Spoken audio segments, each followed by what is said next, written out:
વડોદરા શહેર કોંગ્રેસ સમિતિ દ્વારા આગામી મહાનગરપાલિકાની ચૂંટણીઓને ધ્યાનમાં રાખીને એક મહત્વની પ્રેસ કોન્ફરન્સનું આયોજન કરવામાં આવ્યું હતું।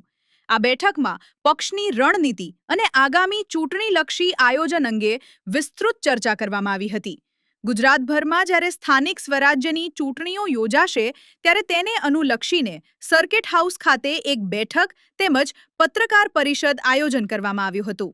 ત્યારે આ બેઠકમાં બિમલભાઈ શાહ, પ્રદેશ કોંગ્રેસ ઉપપ્રમુખ, પૂર્વ મંત્રી અને વડોદરા શહેરના પ્રભારી છે નીરવભાઈ બક્ષી, અમદાવાદ કોંગ્રેસના પૂર્વ પ્રમુખ, અમદાવાદ મ્યુનિસિપલ કોર્પોરેશનના નગરસેવક અને વડોદરાના સહપ્રભારી છે। વડોદરા શહેર કોંગ્રેસ પ્રમુખ ઋત્વિજ જોશી, વિરોધ પક્ષના નેતા ચંદ્રકાંત શ્રીવાસ્તવ, શહેરના અન્ય ચૂંટાયેલા કોર્પોરેટરો અને પક્ષના અગ્રણી હોદ્દેદારો ઉપસ્થિત હતા। ત્યારે આગામી મહાનગરપાલિકાની ચૂંટણીમાં ભાજપ સામે કયા મુદ્દાઓ સાથે મેદાનમાં ઉતરવું તેની બ્લુપ્રિન્ટ તૈયાર કરવામાં આવી। શહેરના પ્રશ્નો જેવા કે રસ્તા, પાણી અને ડ્રેનેજની સમસ્યાઓને લઈને જનતાની વચ્ચે જવાનું આયોજન કરવાનું નક્કી કરવામાં આવ્યું। વોર્ડ દીઠ કાર્યકરોની નિમણૂક અને બૂથ લેવલની કામગીરી પર ભાર મૂકવામાં આવ્યો। સક્રિય અને લોકોમાં લોકપ્રિય હોય તેવા ઉમેદવારોને પ્રાધાન્ય આપવા અંગે પ્રાથમિક ચર્ચા પણ કરવામાં આવી। વડોદરા કોંગ્રેસ હવે ઇલેક્શન મોડમાં આવી ગઈ છે। મેં તમને શરૂઆતમાં કીધું કે અમારા કરતા પ્રજા આગળ છે, એટલા માટે કે તમે જોઈ શકો છો આ તમારા કોર્પોરેશનની હાલત તમને ખબર છે। આ તમે જોઈ શકો છો આ તમારા કોર્પોરેશનમાં આ ભ્રષ્ટાચાર, ભાઈ આ બધું જ કોર્પોરેશનનું છે તમારા ના, એટલા માટે બસ exactly there you are, I appreciate. સવાલ આટલો જ થતો હતો કે અત્યાર સુધી અમે એ વાત ઊભી નતા કરી શકતા અને ભાજપ કોંગ્રેસ મીડિયા કે બાકીનું બધું મેનેજમેન્ટ કરીને એક હવા ઊભી કરતી હતી કે કોંગ્રેસમાં લડાઈ છે, કોંગ્રેસમાં ઝઘડા છે, ટિકિટોની ખેંચતાણ છે। આજે તમે માનો છો એવું કશું નથી। ભાજપ ઊભું કરવા પ્રયત્ન કરતું હતું અને એમાં એમને ક્યાંક ને ક્યાંક સફળતા મળતી હતી। હું આ વખતે એટલું ચોક્કસ કહું છું, મેં તમને શરૂઆતમાં કીધું કે આ અમારી બેઠેલી આખી ટીમ ક્યાંક અને ડિફરન્સ ઓફ ઓપિનિયન તો હોવો જોઈએ અને હોય તો પરિણામ સારું આવે, પણ કોઈનામાં મનભેદ નથી અને એટલા માટે જ તમે કીધું એનો હું તમને જવાબ આપું છું કે આ વખતે અમે એટલા માટે વિશ્વાસ રહી છે। બીજું તમે કીધું કે પ્રજા કેમ મત આપે, પ્રજા વોટ પેટીમાં મત કેમ નાખે।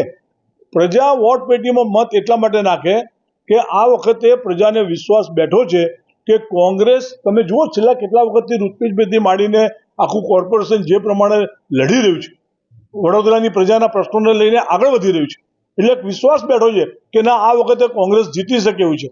અને એવું તમે બી માનતા હશો, હું પણ માનું છું કે જ્યારે જીતવાની પ્રક્રિયાની અંદર તમે આગળ વધતા હોય તો પ્રજા સ્વાભાવિક તમારા પર ભરોસો રાખશે અને તમને મત આપશે।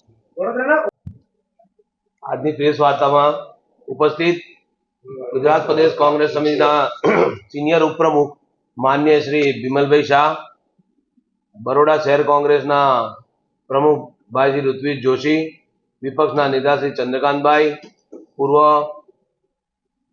ગુજરાત સરકારના પૂર્વ મંત્રી સન્માનીય શ્રી ભીખાભાઈ, બરોડા શહેરના પૂર્વ કોંગ્રેસ પ્રમુખ સન્માનીય શ્રી નરેન્દ્રભાઈ, પૂર્વ નેતા બેન અમીબેન, સૌ કાઉન્સિલર સાથી મિત્રો, કોંગ્રેસ પક્ષના સૌ આગેવાનો અને આપ સૌ પ્રેસ મીડિયાના મિત્રો, સૌ પ્રથમ તો આજે સર મહારાજ સયાજીરાવ ગાયકવાડ ત્રીજાના જન્મજયંતિ નિમિત્તે સમગ્ર કોંગ્રેસ પક્ષ વતી હું એમને જન્મજયંતિ પર શ્રદ્ધાંજલિ પાઠવું છું।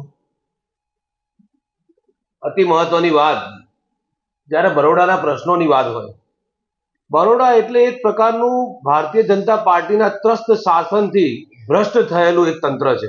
સુવ્યવસ્થિત, સુનિયોજન રૂપે અને દરેકે દરેક રીત પ્રકારે માળખાકીય સુવિધાની વાત હોય, ભ્રષ્ટાચારની વાત હોય, રોડ પર પડતા ખાડાની વાત હોય, ગટરની પાઇપલાઇનો નાખવાની વાત હોય, નાની નાની પાણીની લાઈન પાઇપ નાખવાની વાત હોય, સ્માર્ટ સિટીની વાત હોય, સ્કૂલોની બાબત હોય, સ્માર્ટ શાળાની વાત કરવામાં આવતી હોય, અથવા તો યુવાનોને જે ડ્રગ્સના રવાડે ચડેલા છે એમાં જે સંપૂર્ણ રીતે નિષ્ફળ થયેલું જે તંત્ર છે એની વાત કરવાની છે।